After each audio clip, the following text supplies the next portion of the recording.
dito kami aakyat doon sa hagdanan na yun papunta rin sa taas. Maglalabas daw ng mga gumi, basura. Burbandukin talaga tong Kamakura.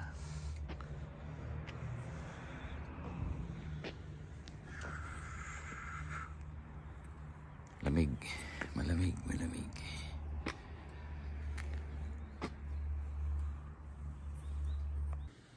Akit dito, akit kami na hagdanan. Tarik pala yun. Patay na naman ang pako nito. Doon. Abangan ko na lang kaya sila rito sa baba.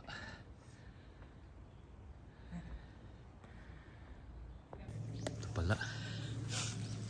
Dami rin pala.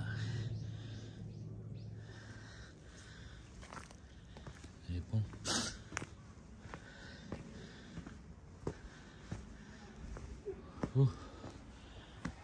Ginagaling pala yung hollow blocks dito.